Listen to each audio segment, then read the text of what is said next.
High বন্ধুরা, কেমন আছেন?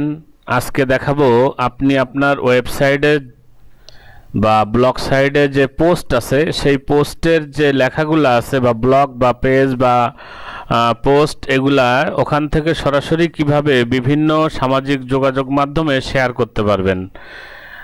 আমরা চলে যাব ওয়ার্ডপ্রেসের ড্যাশবোর্ডে। যারা ওয়ার্ডপ্রেস লগ ইন করতে পারেন নাই বা আপলোড দিতে পারেন না, তারা এর আগের ভিডিওটা দেখে আসবেন। আমি ওখানে দেখিয়েছি কিভাবে আপনি আপনার ওয়ার্ডপ্রেস সি প্যানেলে আপলোড দিবেন এবং কাস্টমাইজ করবেন।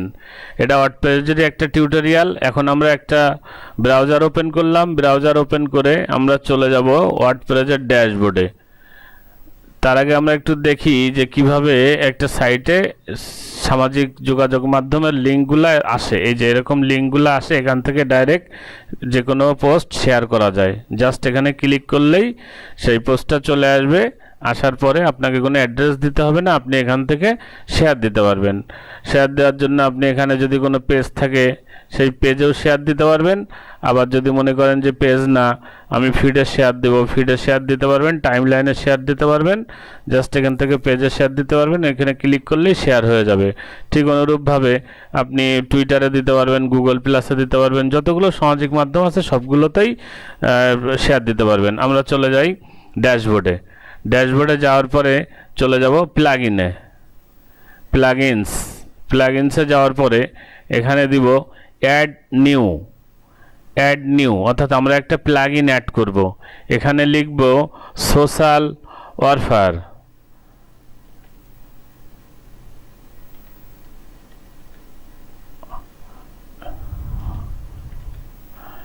এটা একটা ভালো সামাজিক মাধ্যমের প্লাগইন, আপনারা এটা ব্যবহার করতে পারেন। অনেক প্লাগইন আছে, তো আমি এটা ব্যবহার করি, এজন্য আপনাদেরকে এটা দেখাচ্ছি। এখানে চলে যাবেন, আসলে দেখবেন যে ইনস্টল নাওয়ে ক্লিক করবেন।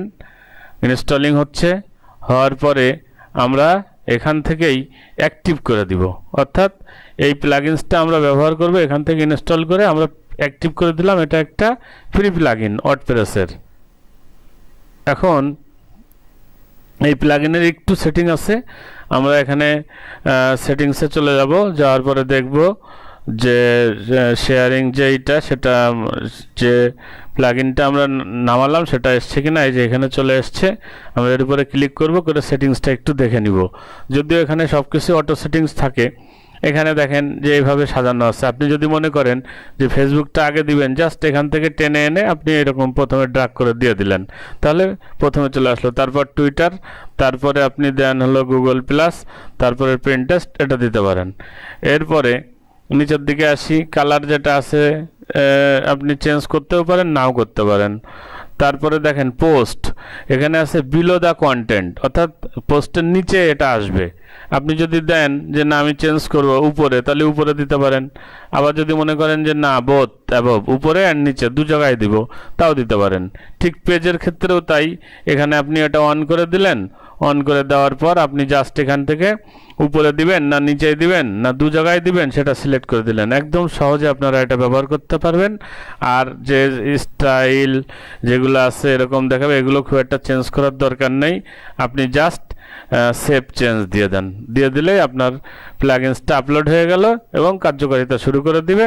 এবং আপনি আপনার যে সাইট আছে সেখানে এরকম উপরে এবং নিচে এরকম সাইট শেয়ারিং প্লাগইনসের অপশন দেখতে পাবেন। জাস্ট ব্লগ পেজটা ক্লিক করে আপনি শেয়ার করে দেন, এখান থেকে সহজ করার সবচেয়ে ভালো মাধ্যম। আমরা ওয়ার্ডপ্রেস টিউটোরিয়ালে কথা বলতেছি। আগামী টিউটোরিয়ালের জন্য অবশ্যই সাবস্ক্রাইব করুন। আর আজকের ভিডিওটি ভালো লাগলে অবশ্যই লাইক শেয়ার দিবেন। ধন্যবাদ সবাইকে।